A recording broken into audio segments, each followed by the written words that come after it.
Oi, Carla.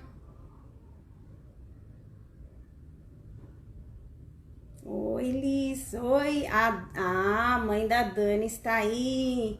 Dona Ame, bem-vinda. Tati, boa tarde. Que bom ver você aqui de novo. Muito bom. Frida Charne. Olá. Que público gostoso entrando aqui. Oi, Carla. Que bom ter você aqui com a gente. Oi, Larry. Larry. Poliana, minha mãe, meu marido. Que gostoso. Falta a minha entrevistada. Ou será que ela já tá aí, gente? Hoje o tema vai render. Vamos falar das nossas emoções, da nossa cabecinha, gente. Tá difícil cuidar dela, né? Tá difícil a gente se cuidar aí nesse período tão sobrecarga, né? Uma sobrecarga, um peso, é tanta coisa passando pela cabeça, tanta informação, tanta vulnerabilidade, né? Oi, gente. Oi, Marjorie. Tudo bem? Evelaine. Que gostoso, gente. Obrigada. Fruto do detox, essa aparência um pouquinho melhor, né? Falta muito para chegar lá, mas tô me sentindo melhor. Hein? Cadê minha... Betina! Obrigada, Tati. Betina, Raquel. Vamos ver se minha... Adassa. Vamos ver aqui onde está minha entrevistada. Ainda não entrou. Não estou achando ela aqui. E aí, gente, minha filha, diretamente de Londres, Márcia Levi, Karin Tatjevski, Karina Dueck, minha parceira de lives. Não perde nenhuma, tô sentindo falta aí da Dorinha, da Rose. Logo depois da minha live, terminou minha live, engata na live da Magreletes com a Rose, que hoje vai dar dicas super bacanas de como começar uma dieta, como se organizar. Agora a Dani entrou, muito bem. Vamos lá, já trazer a Dani para cá. Gente, olha, a vida, ela é feita de coincidências, mas nada é por acaso. Olá! Ah, tudo bem? Oi, Dani, tá me ouvindo bem? Tá me ouvindo? Eu tô. Tá ótimo. Deixa eu ver como é que entrou aqui para enquadrar. Eu sempre me cortando a cabeça, sempre não aprendo, não tem jeito. O convidado sempre acerta, nunca dá errado. Não, fica Mas as eu letrinhas em cima da gente, a gente tem que ficar pra cá. Pelo menos eu fico então, só para de mim não olho. tem nada, filho. Eu passo minhas lives me arrumando nelas. Bem-vinda, doutora Daniele! Obrigada. Um enorme prazer te ter aqui. Olha, parece que foi combinado, gente, mas não foi. Foi super sem querer. As pessoas acham, às vezes, né, que é...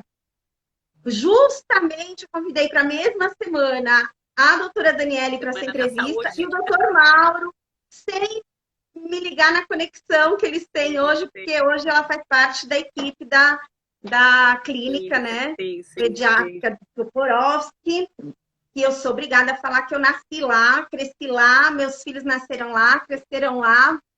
O Parabéns. doutor Júlio me deu aula, imagina que honra, né? Ele foi meu professor na Nossa, Santa Casa, ele foi professor de todo mundo, né? Então, os dois são absolutamente incríveis, é uma honra trabalhar com então, eles. parabéns, boa sorte. Obrigada. E assim, acho que eu vou pedir um fone, amor, porque acho que tá, fica mais longe. Eu tô meio surda. Eu tô ficando tão velha nessa quarentena que cada vez eu tô mais cega e mais surda, gente. Tô envelhecendo na quarentena. O uso de fone piora a capacidade auditiva. Tem alguma fono aqui que pode falar? A Mônica, não sei se entrou. Ó, peraí, tá vendo? Eu não tô nem entendendo direito o que tá falando. Deixa meu marido pôr o fone aqui, porque tá muito longe para mim o áudio. Agora eu ouvi. Pronto, repete. Oi, Cleia. Tudo bem?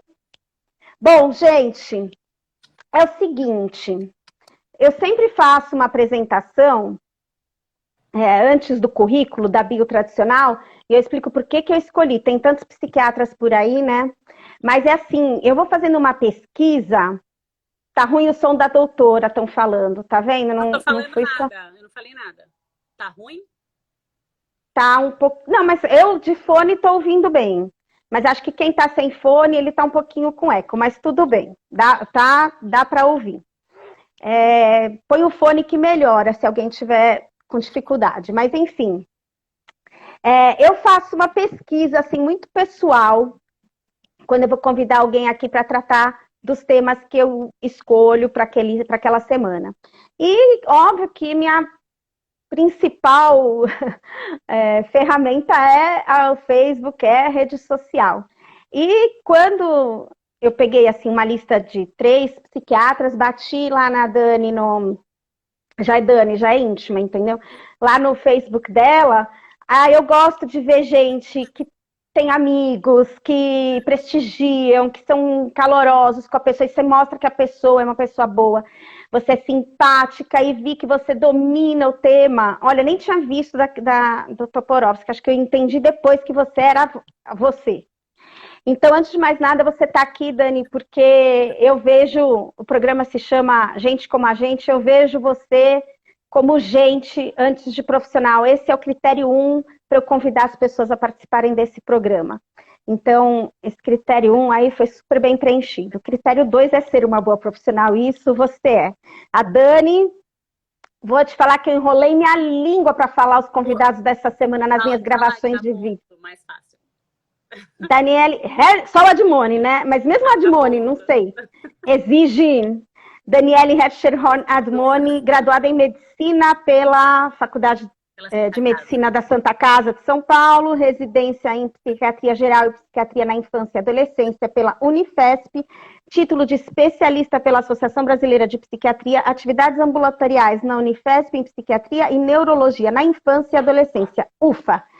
Doutora Daniele, bem-vinda, obrigada por aceitar o convite de estar aqui numa live. É uma honra estar aqui, obrigada, eu te falei isso quando você me chamou, obrigada Marcela. Enfim, antes da gente entrar nos temas, que eu vou entrar rápido neles, muito mais rápido do que o normal, só tem uma curiosidade. Uma pessoa que faz medicina, né? Normalmente a gente imagina que vai escolher assim clínica geral, sei lá, cirurgia, né?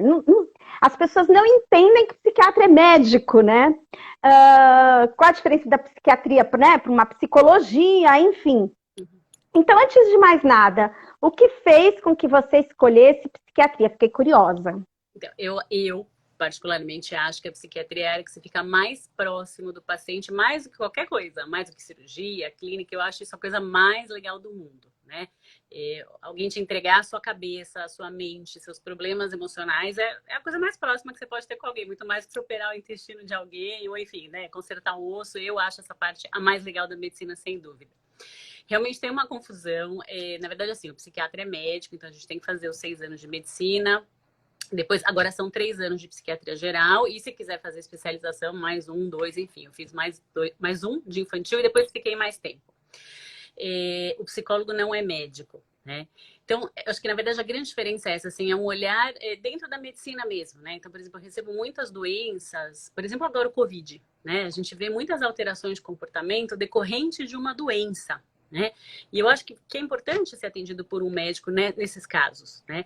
De novo, o paciente é um paciente inteiro, né? Então a gente tem que saber todo o resto. Então, às vezes, eles vêm me procurar porque estão deprimidos, mas o paciente tem uma dor no pé, tem uma infecção urinária, então a gente precisa entender de todo o resto daquele paciente, porque muitas vezes, a gente sabe, por exemplo, que muitos quadros de dor, muitas outras alterações na medicina, uso de medicações podem levar alterações psiquiátricas, né? Assim como medicações psiquiátricas também podem levar a outros quadros médicos, né? Então, é super importante ter todo esse conhecimento, porque é o que eu falei, o paciente é inteiro, né? Ele não é só a cabeça, só o pé, né? Mas antes disso, eu quero a sua escolha pessoal, né? Assim, você sempre sonhou em ser médica, porque eu acho que médica é uma carreira que você escolhe Porque é uma coisa que você sempre sonhou, não sei, é muito sacrificada, né? Eu acho que Isso. cada profissão tem os seus pontos de sacrifício, mas medicina, médico, é uma carreira muito sacrificada. Então, minha pergunta, sempre foi seu sonho ser médica? E por que dentro da medicina, em que momento você optou pela psiquiatria? Então, na verdade, tem uma história que eu sempre conto. Meu pai é médico, meu pai é neurocirurgião, ele é o top da medicina. E daí, de pequeno, ele levava a gente para ir ao hospital, vivia em hospital passando visita nos pacientes que ele tinha operado, e eu achava aquilo o máximo. Eu sempre adorei cheiro de álcool.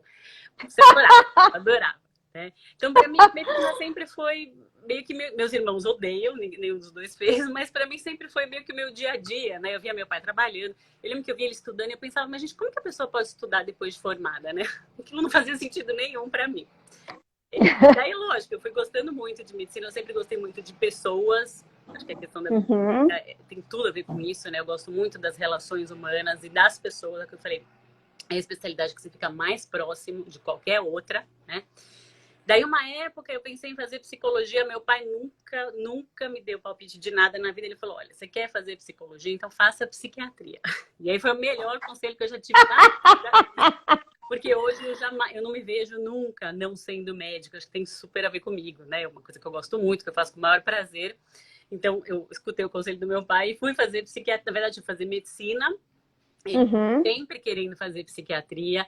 Mas na faculdade de medicina tinha isso, né? Eu achei muito legal, porque é muito legal, né? Então, eu lembro que eu passava na ortopedia e falava, bem que eu podia, né? Fazer ortopedia. Passava na cirurgia, eu falava, puxa. Então, eu acho que isso é muito bom, porque eu aprendi realmente, assim, com vontade, toda a medicina, né? E depois eu fui para psiquiatria, mas eu acho que tem toda essa coisa de história de vida, assim. Eu sempre gostei muito das relações humanas, né? Eu acho que entender as pessoas um pouco, de poder ajudá-las de uma outra maneira que não só a dor física. Acho que a dor emocional é muito mais intensa e muito mais difícil de ser nomeada, muito mais difícil de ser identificada, né? Então, a psiquiatria é o mais legal de tudo, mas sim, eu sempre quis fazer, sempre, sempre, sempre. E meus irmãos fugiram, eles não quiseram de jeito nenhum. Olha aqui, tem fãs, clube entrando aqui. Dani, posso te chamar assim? Eu tenho que falar doutora Dani. Doutora Daniele, não sei. né? Tô sem graça aqui, tô sem graça de saber como, né? Mas enfim, estamos numa entrevista, eu vou tentar falar doutora. Verdade. Ai, meu Deus. Mas enfim, Estela, na minha cabeça, ignorante de muitos anos, porque acho que hoje as pessoas têm muito mais acesso à informação, para mim, psiquiatra tratava de gente louca. Era essa a imagem que eu tinha, né? Psiquiatra, a gente vai fazer residência lá no Piqueri, um monte de gente doida, batendo a cabeça na parede, enfim. Acho que é uma imagem que ficou estigmatizada por um tempo, e hoje mudou um pouco, né? Essa abordagem do psiquiatra. As pessoas procuram mais, não acham que é coisa só de gente louca. Como é que você explica essa mudança de imagem do psiquiatra na sociedade?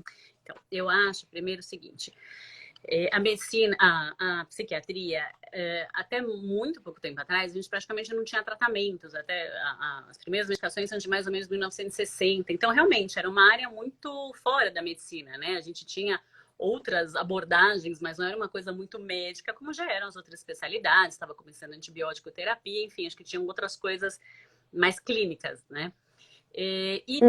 Eu acho que a questão da doença mental tem esse diferencial, né? Ela não é uma doença física, você não vê, não é uma dor física, não são bolinhas no corpo, não é uma dor no corpo, né? Então, ela é muito mais difícil de ser nomeada, né? Eu acho que tem essa questão também. E eu acho que nos últimos, deixa eu falar, os últimos 10, 15 anos, eu acho que a pesquisa em psiquiatria cresceu demais, né? Então, acho que sim, a psiquiatria tem cada vez mais bases científicas, porque realmente no começo era uma coisa assim, né? Se usava uma medicação para quimioterapia, daí se descobriu que os pacientes se sentiam melhor. Então começou a ser usado como antidepressivo, né? Foi uma coisa meio sem querer que foi aparecendo. E agora não, agora a gente já tem tudo muito documentado, tudo muito certinho. Ainda falta muita coisa. Então, por exemplo, a parte genética é uma coisa que ainda precisa se estudar muito, mas a gente já está próximo, né, das outras áreas da medicina. Eu acho que isso faz diferença, né? Você poder explicar para o seu paciente, olha, você está tomando esse remédio, ele age em tal via neuronal, o que vai acontecer isso, assado, né? Não é mais uma coisa, eu acho, eu vi, né? A Dorinha chegou, gente. Desculpa te cortar, mas a Dorinha entrou, tem que falar. Bem-vinda. Dani, eu vou te falar uma coisa. Quando eu vi aquele filme Fragmentado, você assistiu esse filme? Eu assisti faz gente, muito tempo, eu não lembro direito. Mas ele tem 23 personalidades diferentes. Sim. E vai lá, gente, vou dar spoiler. Se você não viu, fecha o ouvido que eu vou dar um spoiler grande agora no filme Bárbaro. Gente, ele vai lá e mata a psiquiatra. Quem ouviu e não viu o filme, tô perdida, vai me... Nossa, socorro. Mas existe... Você chega a tratar de gente nesse nível... Você já pegou casos, assim, desse perfil, que você chega a ter medo da pessoa que você está tratando? Porque eu sou viciada em filme de psicopata, gente. Amo. Mas eu falo... filme, na vida real não é. Nós também temos medo. Mas, enfim, por curiosidade, acho que a minha curiosidade acaba sendo de muita gente, as pessoas não têm a chance de perguntar.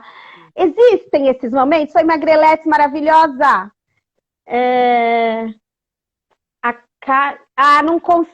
Dani, estão pedindo para você... Isso, subir um pouquinho, assim, para não ficar nos comentários. Ótimo. Eu te vejo aqui do lado, mas tá bom assim? Isso, tá ótimo assim agora, isso. Existem situações, assim, realmente perigosas, com pacientes perigosos? Conte-nos. A primeira questão é paciente agitado. Eu já apanhei várias vezes. Paciente chega... Todos nós já apanhamos. Isso faz parte do papel, né? E, às vezes o paciente chega super agitado num pronto-socorro, ou muitas vezes, já aconteceu muitas vezes, depois, hoje eu penso, né? Que loucura que eu fazia de ir na casa dos pacientes, logo que eu me formei, né? E meus pais nem sabiam, porque daí eu fui pensando, gente, que loucura, né? Pode acontecer tudo na casa de alguém, né? Então, acontece assim. Então, o paciente agitado, muitas vezes, ele não tem ideia do que ele está fazendo. Muitos pacientes, coitados, que me machucaram, coitados, me bateram, né? Nada assim que eu fiquei apanhando, me deu um tapa, enfim. Depois, quando melhoraram, vieram pedir desculpa, porque realmente era uma coisa de alguém que estava muito agitado, muito psicótico. Então, acontece, né? E isso são os pacientes que estão desorganizados, né? Esses eu não tenho medo, né? Esses louquinhos da rua que estão gritando, xingando, eu tenho zero medo deles. Agora, existe um outro lado, né? Que daí sim é o que você falou. Tem pacientes que são mais organizados, que têm um perfil mais para um transtorno de personalidade, para uma linha mais psicopata. Esses sim são assustadores, né? Porque realmente a gente não tem como prever o que eles vão fazer, né? Na verdade, assim, a grande definição de um psicopata é isso, né? É não ter empatia pelo sofrimento do outro, né? Então, o cara não tá nem aí, né? Se você vai ficar triste, magoado, se você vai morrer, né? Então, esses pacientes, a gente tem bastante medo, né? E a gente tem vários casos de psiquiatras que já foram assassinados, enfim. Ai, que horror, gente! Não fala isso que eu quero que meu filho seja psiquiatra, ele não pode ouvir isso. Não, mas eu risco. Mas, enfim, indo na esteira, né, já que você tocou no tema psicopatia, eu acho que existe uma dúvida muito grande entre... A Carla Rapaport está dando a parte aqui que é interessante. Eles são extremamente inteligentes mesmo, muito sedutores, né? Uma personalidade sedutora. Eu sou especialista em psicopata, gente. Mulher, homem, tudo. Porque eu só assisto seriados de psicopata. Mas eu queria que você esclarecesse uma dúvida que eu sempre... Vira e mexe, estou dando Google para lembrar do que se trata. Qual a diferença entre o psicopata e o sociopata? É a mesma coisa. O psicopata é a mesma coisa. A mesma definição diagnóstica, né? Que é o que eu falei. Basicamente é isso, né? É não ter empatia pelo sofrimento do outro. É um transtorno de personalidade, então, na verdade, vem em geral desde a infância. A gente nunca fala de transtorno de personalidade na infância, mas o que a gente vê é que essas pessoas lá na infância já tinham requintes, às vezes, de crueldade, então de machucar criança menor, de machucar animal, geralmente de machucar pessoas ou animais mais indefesos, né, que não podem se defender, né? Então, você... Desculpa, mas só para não perder o fio. Você vê a psicopatia, a sociopatia como consequências de um ambiente externo ou isso é genético? Então, essa é uma grande dúvida. A gente não tem um gene isolado ainda, a gente não tem. Aliás, nenhum na psiquiatria. A gente tem doenças poligênicas, mas a gente não consegue fazer um exame, por exemplo, o câncer de mama, do câncer de colo de intestino, a gente não consegue fazer isso para ver doenças psiquiátricas. O que a gente sempre. Na verdade, isso é um fator de risco imenso, um dos maiores. Famílias desestruturadas, enfim, de todas as maneiras que você pode pensar, acabam sendo fatores de risco para tudo, tanto na infância como na vida adulta de saúde mental, né? Então, mesma coisa, olhando para trás, quando você pega um paciente, um psicopata, né, um sociopata, como você falou, olhando para trás, a gente vê realmente que vem de uma família muito complicada, uma questão importante com a mãe, uma questão importante com o pai, mas quando pequeno é difícil a gente ver. A gente tem que ficar de olho, é o que eu falo, quando tem alguns pacientes que chegam para mim que eu fico arrepiada, né? Porque vem com essa história mesmo. Ai, meu Deus. Apagou o gato na árvore, matou, enfim, daí você já fala, putz, a evolução não vai ser boa, né? Meu Deus do céu. Na verdade, assim, a gente chama de um transtorno de personalidade antissocial. Esse é o termo que a gente usa, né? Mas não quer dizer que ele é uma pessoa sociável, né? Olha, passou uma pergunta aqui, que é isso que você está falando. Acho que quem é a... Eu não sei quem está fazendo a pergunta, mas é isso. Né? Como a gente pode perceber uma criança com sinais de psicopatia? Muita cautela na hora de responder essa pergunta, que já vai ter mãe histérica, pondo no papel, achando que... Calma. Vamos lá, devagar. Acho que como é que você pode identificar? O mais importante é isso que eu falei. Na infância, a gente nunca fecha diagnóstico para transtorno de personalidade, né? Às vezes tem quase certeza, mas a gente jamais vai falar, porque a gente tem surpresas. Na adolescência, a gente ainda termina de estruturar a personalidade, então a gente só pode falar disso na vida adulta. Mas é o que eu falei, a gente tem sinais importantes, né? E um desses sinais é esse, né? De novo, a questão da empatia com o sofrimento, né? Então, por exemplo, a maioria das crianças, tem gente que tem medo de cachorro, por exemplo, mas a maioria das crianças fala, poxa, que bonitinho, né? Mãe, vamos levar para casa, vamos dar comida, vamos cobrir, né? Meus filhos aqui acham que meu cachorro é um bebê, né? Cobre ele inteiro, coitado. O antissocial, olhando para trás, é o que eu falei, né? Então, na infância, a gente vê que na história ele tinha isso, né? Essa questão de não empatizar, de não ter carinho, amor por esses seres que são mais frágeis, né? Então, crianças mesmo, muito comum, né?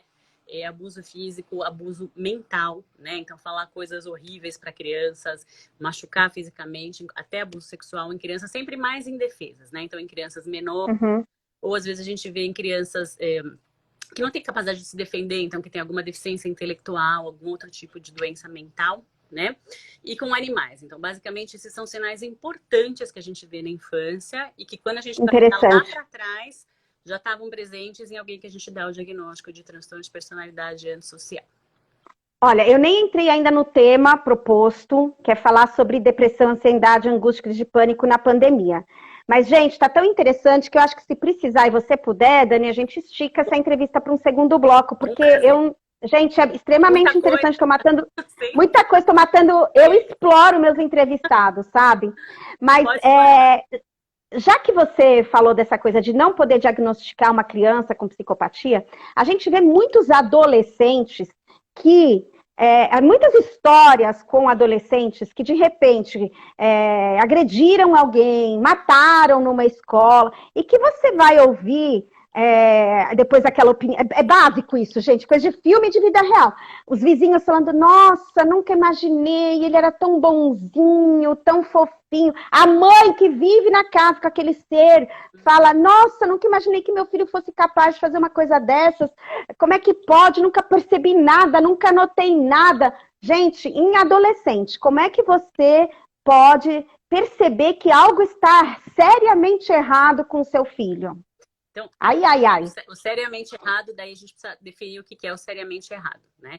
Então, assim, por exemplo, um adolescente que vinha de um jeito e tem uma mudança brusca de comportamento, a gente precisa pensar numa coisa aguda, né? Então, que alguma coisa está se instalando, uma depressão, ansiedade, uso de droga, enfim, alguma coisa que não vinha de antes e que se instalou. Diferente dos transtornos de personalidade, do perfil antissocial, dessas outras coisas que a gente estava falando antes, que em geral já são coisas que já vêm de antes e que a gente não percebe. Peraí, né? Então deixa eu te interromper porque é importante. Os adolescentes, quando entram naquela fase da adolescência, eles mudam.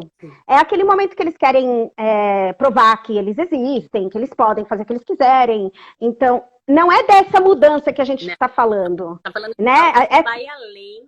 Aí, essa é a dificuldade, né? Mesmo dentro da adolescência, essa é a dificuldade, né? A adolescência já é toda difícil e inconstante, mas mesmo dentro dessa dificuldade é uma coisa que vai além. Então, por exemplo, é isso que eu estava falando, um adolescente que, sei lá, era bom aluno, que tinha amigos, que gostava de esportes e que de repente deixa de fazer essas coisas, né? Então, assim, ele tem uma mudança em relação ao comportamento dele, ao que ele era antes, né? Daí não vai pensar numa coisa processual, uma coisa que já vinha de antes, mas uma coisa aguda instalada, né? O que eu estava falando do antissocial, das questões de personalidade, são questões que já vêm desde a infância, né? Então, de novo, é muito difícil, né? Aí que tá, assim, eu sempre falo, quando a gente olha para trás, a gente consegue fazer o diagnóstico, mas obviamente, quando você tá vendo a pessoa, as pessoas que são leigas, é muito difícil, realmente, né? Um cara vai lá, metralha todo mundo, ninguém sabia os detalhes da vida dele, né? Mas daí, realmente, você vai investigar, você consegue ver que era um cara que era sozinho, que nunca casou, que nunca teve boas relações, né? Que andava com pessoas bacanas com ele. Daí, quando vão mexer na internet, né? Nos computadores, vão ver que eram pessoas geralmente ligadas a coisas muito graves, muito sérias, né? Então, muita agressividade, não? Mas uma coisa muito velada e muito organizada. Não é um doidão que sai batendo em todo mundo na rua, né? Numa briga de bar, que é o que a gente vê com os adolescentes. Mas é o cara que vai organizando, né? Eu vou comprar, vou entrar tal dia em tal lugar. E esses são os mais perigosos, né? Então é isso. A minha sensação é que as pessoas não percebem, mas com certeza tinham coisas já instaladas lá, né? E, de novo, são pessoas muito adequadas, né? O que eu falei, não é o cara que faz barulho, que todo mundo, o vizinho chama a polícia.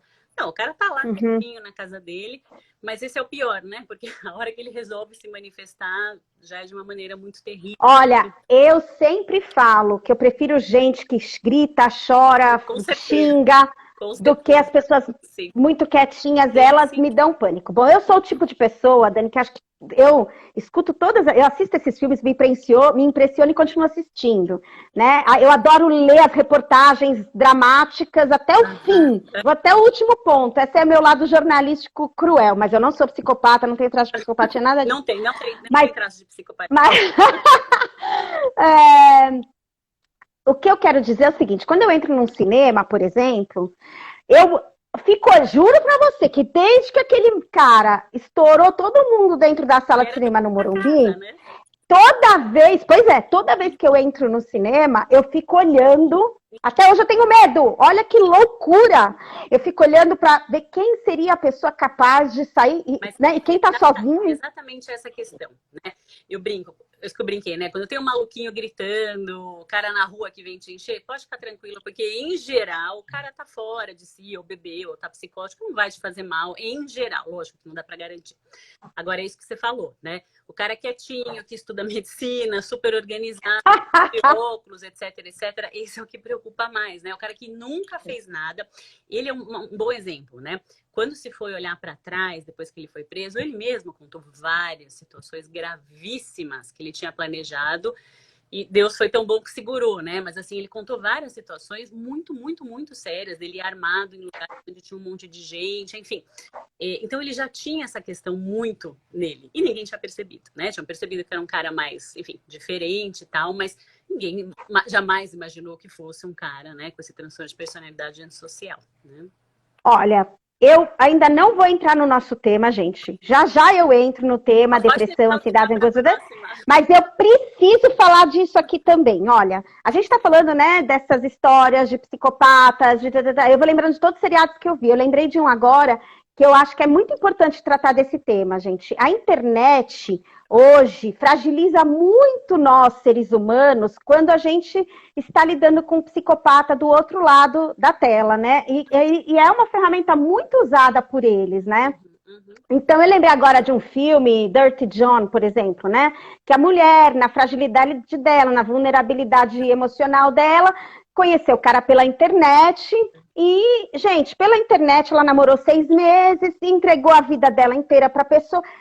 Como é que a gente pode se proteger dos psicopatas e sociopatas na internet? Como é que a gente pode detectar alguma coisa? Ai, que pergunta difícil, Stella! Posso falar dos adolescentes primeiro? Acho que é isso, né? Tá. Tendo muito adolescente no consultório, eu sempre combino com eles o seguinte, principalmente com as meninas. Eu falo, olha, eu não vou contar absolutamente nada do que a gente conversou aqui para os seus pais, a não ser que eu ache que você esteja se colocando em risco. Daí não tem confidencialidade, né? Aí eu realmente preciso falar com os seus pais. O que eu mais pego hoje em dia é isso, né? São meninas que começam a falar com caras na internet, meninas que já não são tão novinhas, já têm lá seus 15, 16 anos, e realmente acreditam, né? Que aquela pessoa que está do outro lado é, sei lá, um menino de 17 anos, que faz faculdade, que está apaixonado por elas, né? E marca encontro com elas, né? Que perigo. É muito perigoso, né? Mas na cabeça delas, isso tá ok, né? Assim, eu conheci um cara bacana pela internet, elas não têm essa mágica toda que a gente já aprendeu, né? Um dia todas nós passamos por isso, é que a gente não tinha internet, mas a gente tinha, né? Conversava por telefone com um amigo do amigo, né? Enfim, a gente não sabia essas coisas também, né? Então, assim, acho que a primeira coisa é sempre ficar de olho nas crianças, nos adolescentes. Eu brinco, o computador é da casa, tem que entrar e tem que ver o que eles estão fazendo. Não tem essa história de, não, você não vai mexer. Vai, né?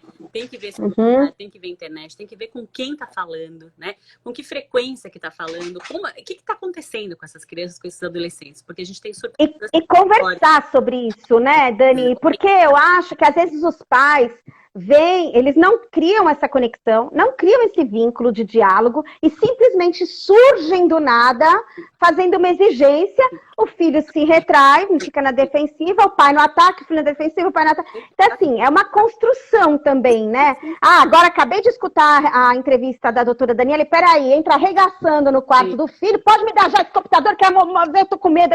Então, é assim, tem uma construção toda. Acho importante falar isso, né, Dani? Que a gente vai lá, põe regras, exige, mas tem que ter E eu acho que essa construção. A gente chama de pessoa de ligação, né, em psiquiatria. Mas a gente, desculpa, meu cachorro tá arranhando a porta. Isso aí, ele não tem problema, na live tudo vale. Se eu abrir, cai todo mundo aqui dentro. Cachorro, criança. Não vou deixar fechado com o barulho. Tá muito bravo de não estar no quarto. Ai, meu Deus. Então, na verdade, é isso. Assim, eu sempre falo, o adolescente e a criança tem que ter uma pessoa de ligação. Então, às vezes, não tem vergonha de falar com o pai, de falar com a mãe, mas se dá bem com um tio, com um professor, né? Com um irmão mais velho, enfim. Tem que ter um adulto, alguém que ele possa conversar, né? O que eu tenho visto mais é isso. Eu virei o adulto de ligação e eu acho isso muito triste, né? Porque, assim, eu sou a psiquiatra das pessoas, né? Claro que eu quero... Excelente. Eu quero ajudar, eu quero apoiar, mas eles têm que ter alguém que não seja eu, né? Alguém do círculo social deles, da família, com que eles possam conversar. Olha, conheci um cara na internet, o que você acha? Alguém que possa falar não, né? Isso pode, isso não pode. Eu acho que isso se perdeu muito recentemente, né? Então, muito bom. É uma coisa importante, né? Assim, ter um canal aberto, né? E eu acho que as pessoas têm um olhar maior para isso agora. Antigamente não se falava nada nas escolas. Acho que agora tem toda uma preocupação, né? De realmente deixar o adolescente falar, trazer questões, porque as questões estão ali, né? Se a gente não fala, elas continuam ali, né? Inclusive para falar de coisas mais importantes, né? De questão sexual, de questão de suicídio, né? A gente precisa falar sobre essas coisas, né? Então é isso. Ai, gente, vou fazer 50 lives com você, porque cada coisinha que você falou aqui é uma live de uma hora. Mas eu não posso nem esticar essa live que tem a da Magrelete depois. Agora que eu lembrei, tô desesperada aqui, panicada. Mas enfim. Socorro! Acho que eu vou ter que perder um pouquinho, Rose. Mas assim, vamos entrar então no tema que a gente propôs, né? Eu, muitas vezes, me peguei nesse período, Dani, assim, com um negócio, sabe? Que eu nunca senti antes. É uma angústia. Que eu chamei de angústia, né? X, que sem motivo nenhum, mas não é sem motivo nenhum, que a gente fala, mas não tem, não. Tá acontecendo uma loucura, né? Como é que eu não posso lidar com isso? Acho que angústia é um sintoma que tá todo mundo sentindo. Outro dia a Gilmar aqui, mas eu tô com isso. Falei, filha, porque nós estamos vivendo um trauma na nossa vida, né? Não é? Esse físico é fundo emocional. Não, mas eu tô super bem. Não, você não tá super bem, nem eu tô super bem, ninguém tá super bem. É impossível tá super bem, né? Nem você, né? É impossível, nós, mesmo profissionais que lidam... Então, assim... como primeiro a gente pode lidar com a angústia, com a ansiedade, e vou falar, ainda não vou falar da depressão, angústia, ansiedade e crises de pânico nesse momento, como a gente identifica isso nos nossos filhos, em nós mesmos, né, para a gente dar o nome certo para aquilo que a gente está passando. Então vamos falar agora especificamente desse período de quarentena, né? Várias questões importantes, acho que é isso que você falou, né? Todos nós estamos passando por um trauma, tanto que o que a gente mais vê depois de situações traumáticas realmente é um aumento de estresse pós-traumático, então realmente a gente pode considerar isso como um trauma, né? Tirados da nossa rotina, né? tudo mudou, não foi a nossa intenção, não foi a nossa vontade, né? E de repente tudo mudou. Então acho que essa é uma questão importante, né? A outra a gente não sabe o que está acontecendo, né? Eu brinco que eu, como médica, sei menos ainda. Cada dia eu recebo 50 artigos, daí a gente vai ler 48 são falsos, as pessoas se dão o trabalho de fazer artigos científicos falsos, né? E aí uma hora a gente vai para um lado, de repente a gente vai para outro lado e ninguém sabe mais o que fazer. Né? Então, assim, é o que você falou, é muito difícil manter a rotina, a rota, né? No meio de tudo isso. Então, assim, o que a gente mais tem visto, tanto em criança, em adolescente como em adulto, tá? Eu vou falar, criança, eu não tenho visto, eu tenho visto as crianças bem, né? Isso me deixou super feliz, super tranquila.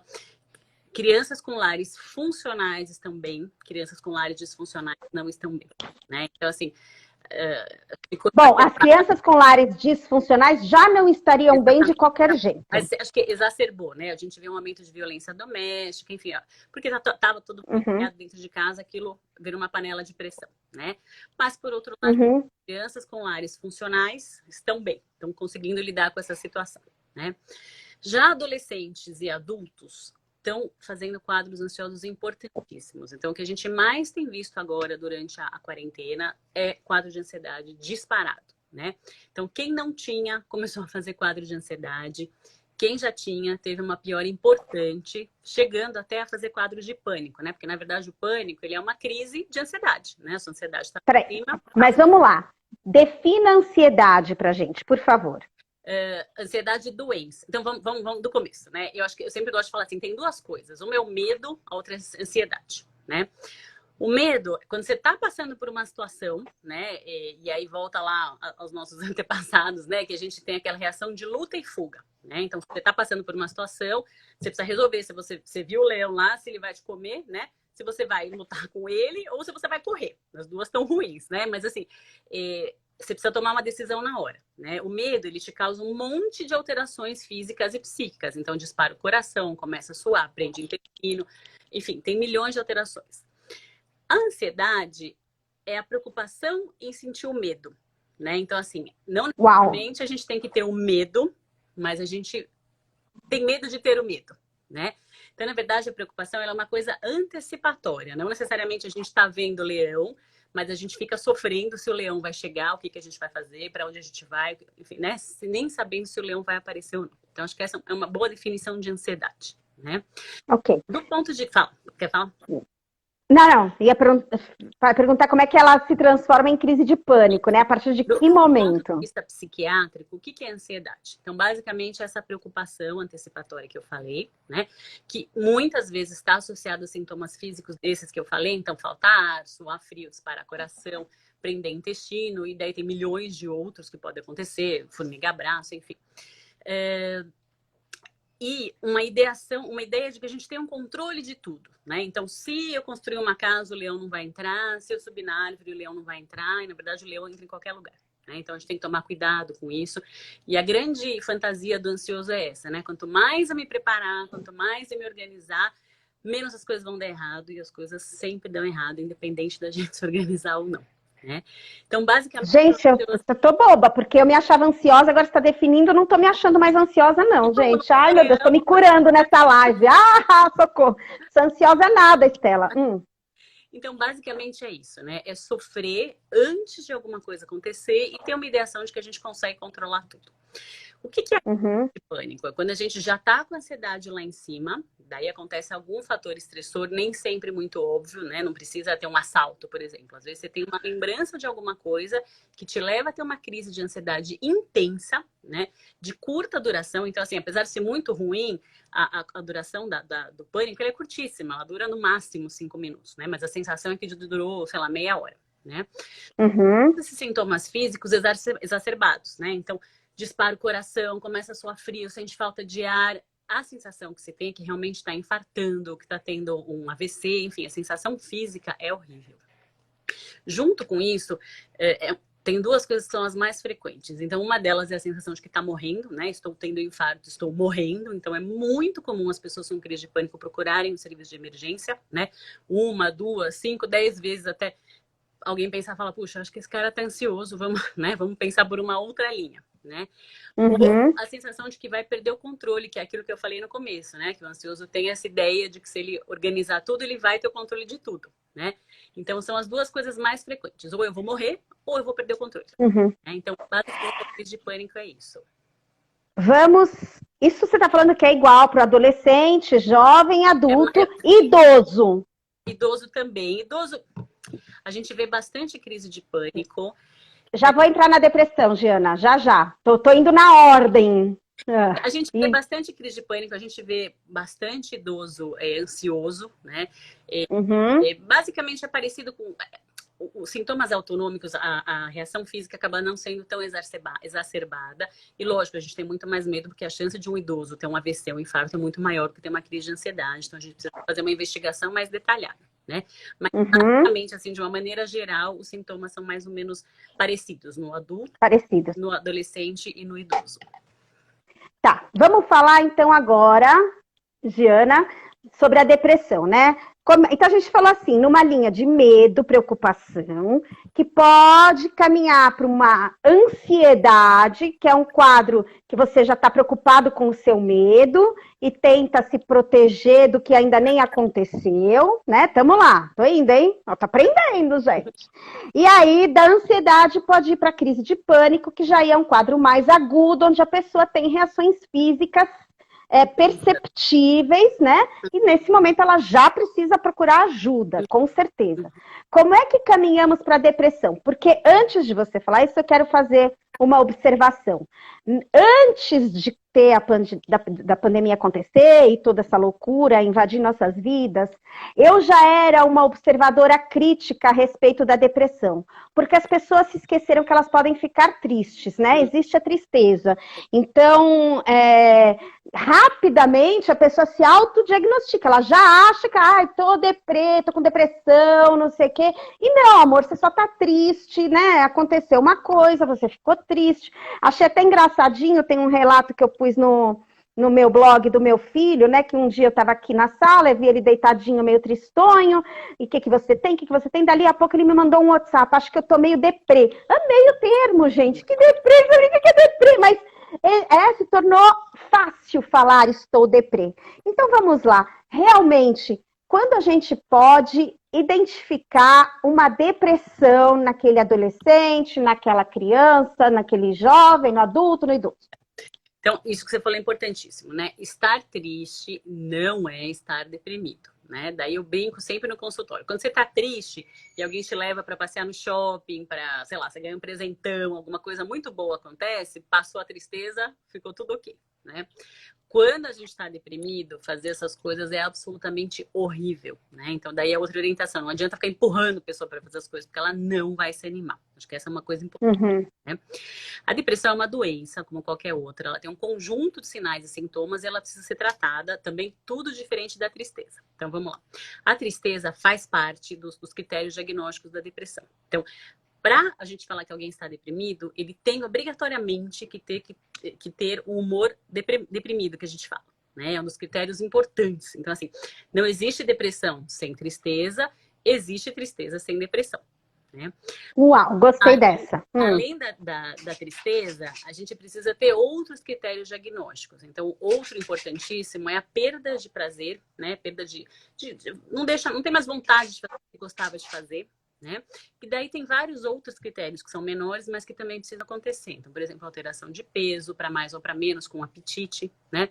Alteração de sono, diminuição no rendimento, né? Então, em crianças e adolescentes, o que a gente vê é uma diminuição importante no rendimento escolar, né? Adultos começam a trabalhar pior, tudo fica mais pesado, mais difícil de acontecer, né?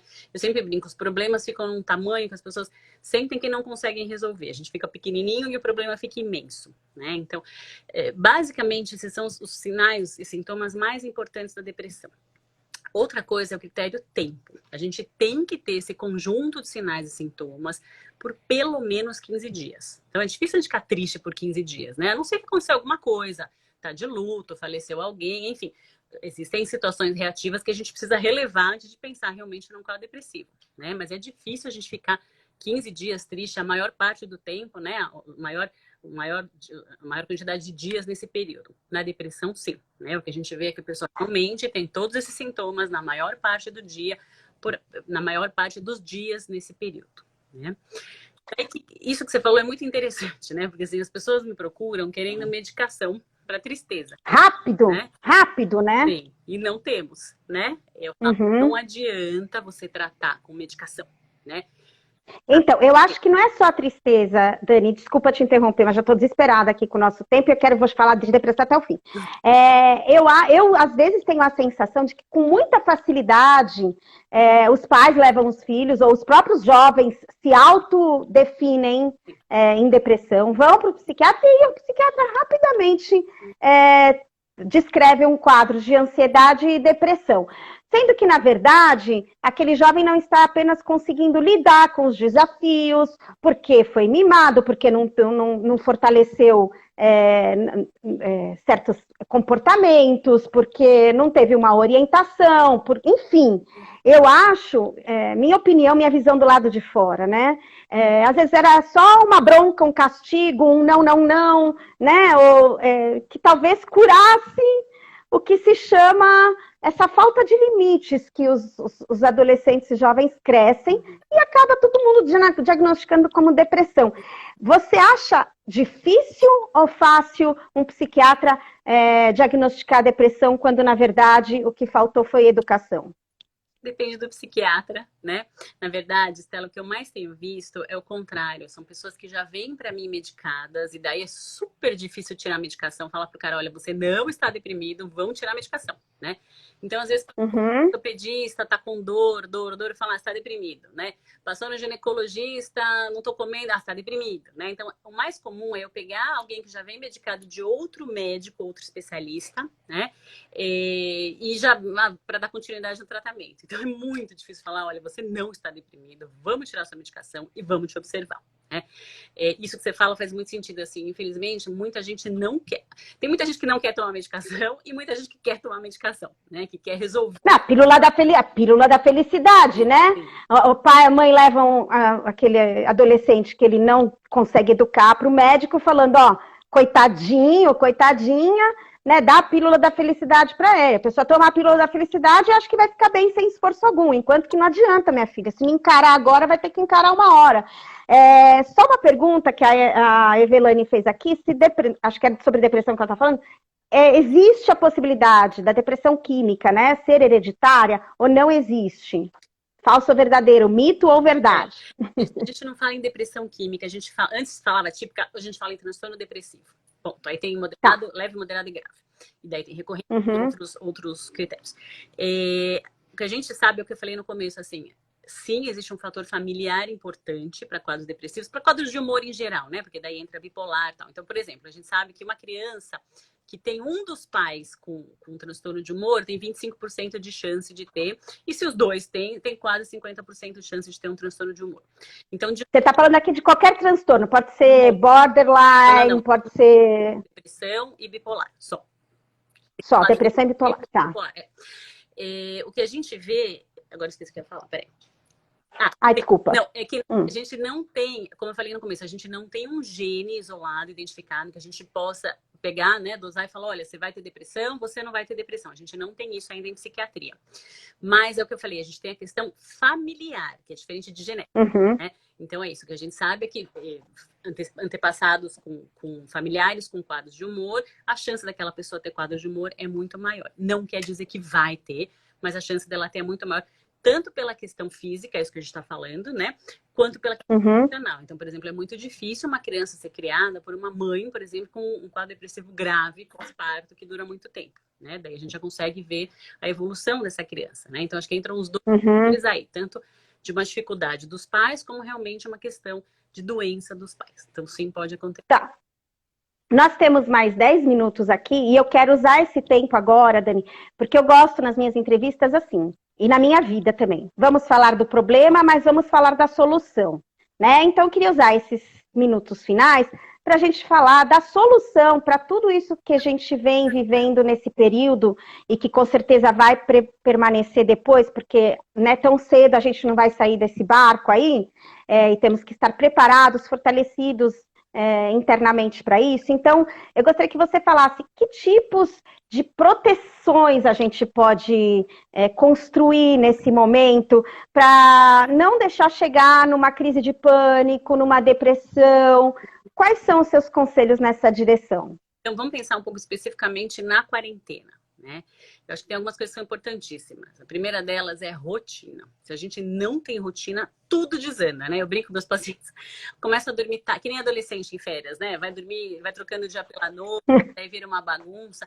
E o nosso organismo é péssimo. A gente tem que ter uma coisa que chama nosso ritmo circadiano. A gente tem que ter horário para comer, horário para dormir, horário para estudar, horário para trabalhar. Senão vira um caos e nem o nosso corpo entende mais o que a gente precisa fazer. Daí é muito comum isso, né? Tô com alteração de sono, tô com alteração de apetite, não consigo me concentrar e com alteração de humor, né? E muitas vezes é simplesmente decorrente dessa alteração de rotina. Então, a primeira coisa é rotina. Mesmo que a gente não saia de casa, a gente tem que ter um horário de acordar, a gente tem que ter... Olha, então de manhã, sei lá, eu vou estudar, né? Então eu tenho aula de X a X, depois eu vou almoçar e à tarde eu vou fazer lição até X horas. E daí a gente tem que ter o nosso horário de lazer, né? Então, fala. Uma pausa para uma propaganda gratuita minha, gente. Muitas pessoas têm dificuldade em se organizar para ter uma rotina. Procurem uma coach, não precisa ser eu, mas pode ser eu, para ajudar a ter força para determinar uma rotina. Gente, estou aqui para isso. Realmente, rotina é muito importante. Pode continuar, Daniela, desculpa. Não, então é isso. Eu acho que a gente conseguindo se organizar, porque eu escuto muito isso, né? Eu não faço nada o dia inteiro e eu não consigo uma hora para fazer atividade física. Porque é isso, né? Não consegue fazer nada e acaba não conseguindo fazer nada mesmo, né? Então, conseguir demarcar esses horários, agora eu vou fazer isso, agora eu vou fazer assado, realmente sobra o tempo para fazer o que precisa, né? Porque é o que eu falo, o lazer é tão importante quanto o estudo e quanto o trabalho. Ele faz parte da nossa rotina e é o que eu falei, a gente tem que ter todos esses horários definidos para o nosso corpo entender que, sei lá, 10 horas da noite X, a hora que a gente deitar na cama, a gente tem que estar cansado e vai conseguir dormir, né? Eu acho que além da rotina, Dani, eu acrescentaria, não sei se quando você está falando de rotina isso faz parte, mas na minha cabeça, enquanto você está falando, vem em mente, é fazer algo útil, né? Não apenas ter uma rotina, mas dentro dessa rotina, sentir que você está fazendo algo que traga resultado, seja lá o que for, pintar um quadro, não importa, né? Completar uma dança. Eu acho que isso faz parte da definição de rotina, não? É super importante. Exatamente, tem um objetivo, né? E é uma coisa sequencial, né? Então, essa semana eu tenho uma paciente, eu brinco com ela, né? A gente faz por semana. Então, essa semana ela vai arrumar o armário do quartinho, né? Então, cada dia ela tem um motivo todo dia para levantar, para fazer as coisas e para ir dormir feliz, né? Então, com ela tem funcionado muito isso. Então, é importante, sim, a gente conseguir fazer algo produtivo que nos traga um bem-estar. E daí pode ser qualquer coisa. Eu falo, não tem uma fórmula de bolo, né? Tem gente que gosta de pintar, fazer ginástica, enfim. Isso é com cada um, né? Isso é super importante também. Você não acha que a pessoa tem que querer antes? Porque eu acho que, às vezes, tem gente que gosta de se vitimizar. E aí, no final, ela, por mais que você fale, dê a dica, mostre o caminho, a pessoa não quer. Ela quer se sentir vítima, quer mostrar que ela não consegue. Tem isso, Dani? Tem esse auto-boicote? Exato. Eu acabei de escrever um artigo sobre isso. Quando ficar pronto, eu acabei de escrever. Exatamente isso. Acho que tem... Às vezes existe um ganho secundário com a doença ou com o auto-boicote. Então, por exemplo, eu fiquei doente, todo mundo cuida de mim, todo mundo... Enfim, as atenções são voltadas para mim, então eu não vou melhorar, né? Eu não vou tomar um remédio, vai faltar a minha consulta e eu não vou melhorar nunca, né? Então, existe um ganho secundário que a gente fala, às vezes com a doença ou com o próprio não fazer, né? Eu brinco que isso é uma armadilha imensa, né? Porque num primeiro momento, realmente, as pessoas se voltam e cuidam, e num segundo momento, todo mundo cai fora. Né? Mas algumas pessoas têm alguma questão de personalidade, então a gente vê muito isso, por exemplo, em transtorno de personalidade em pacientes que são mais histriônicas, né? Então tem algumas pessoas que realmente o jeito que elas conseguem lidar com o outro é desse jeito, é se vitimizando, né? Aí é importantíssimo, acho que a terapia ajuda muito nisso, né? A poder se estruturar, né? E lidar com as pessoas de uma outra maneira, sem que seja o tempo todo no papel de vítima, porque obviamente as pessoas não toleram isso há muito tempo. Né? Então, sim, está pensando numa questão saudável, né? Eu acho, Dani, que a gente está num momento em que todo mundo precisa buscar ajuda. O que você acha disso? É a minha visão. Eu acho que ninguém, nenhum ser humano está conseguindo lidar com isso sozinho e nós temos que assumir isso. O que você acha dessa minha definição aí? Eu penso o seguinte, Stella, eu acho que ajuda depende do que a gente precisa. Então, lógico, eu acho que terapia é super bacana, eu amo terapia, indico para um monte de gente, adoro.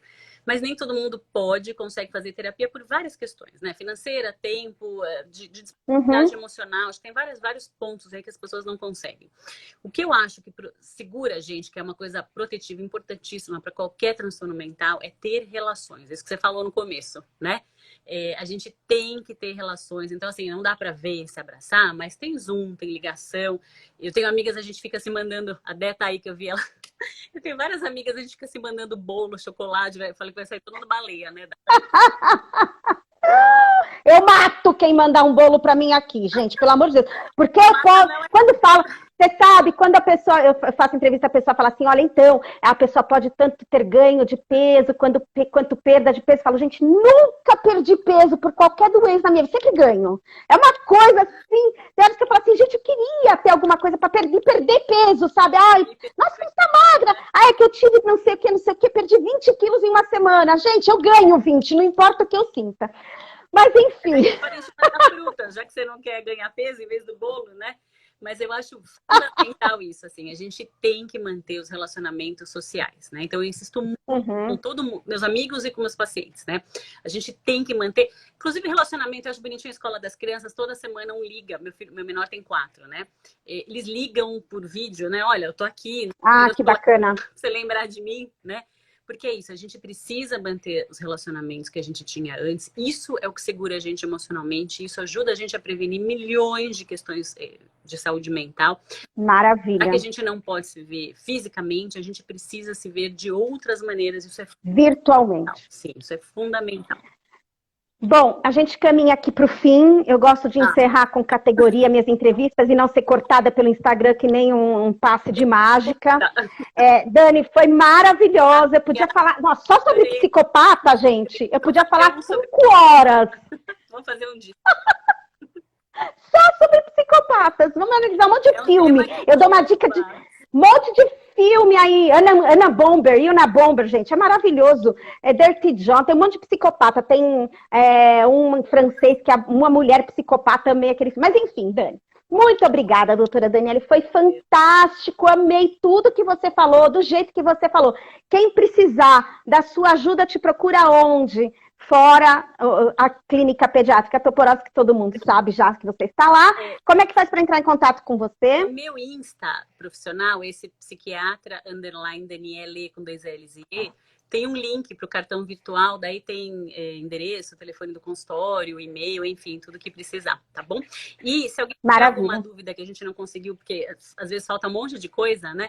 Pode mandar pra gente, Stella, ou pra Stella ou pra mim, a gente vai tentar responder na medida do possível, né? Às vezes com alguma pergunta que a gente não conseguiu responder, tá bom? E super obrigada, foi um prazer imenso, adorei a nossa conversa, foi ótima, super leve. Gostoso, né? Eu já acho assunto pesado, a gente tenta, né, trazer um pouquinho de leveza, porque não tá fácil, gente. Tem que ter um pouco de bom humor em tudo que a gente faz hoje em dia, é o que eu tento aqui em casa, tá? Às vezes fico brava, tô irritada, tô nervosa, mas depois eu faço uma piadinha, aí a gente vai levando assim, né? Mas eu não vou fazer uma continuação agora, sabe por quê? Eu aprendi que tem que sair no auge. Então, eu gosto de terminar minha entrevista com todo mundo falando, ai, quero mais. É melhor do que sair todo mundo falando, ai, pronto, já deu, gente, cansei, e sai antes. Não, então vamos sair no auge, que é maravilhoso. Dona Ame, parabéns pela sua filha, adorei que ela falou que a senhora era minha fã antes. Doutor Natan, parabéns, maravilhosa essa filha, maravilhosa profissional, ser humano, ganhou uma fã, e aí estamos juntas, Dani. Obrigada, viu? Gente, obrigada por estarem aqui com a gente. Como a doutora Daniele falou, quem tiver qualquer dúvida, pode mandar perguntas pra gente, que eu repasso para ela, ou pode passar diretamente para ela, e super recomendada, amei nossa live. Muito obrigada, boa noite, abre a porta pro teu cachorro, que daqui a pouco ele vai ter uma crise de pânico. Tchau. Tchau. Tchau. Boa noite, gente. Tchau. Boa noite, gente.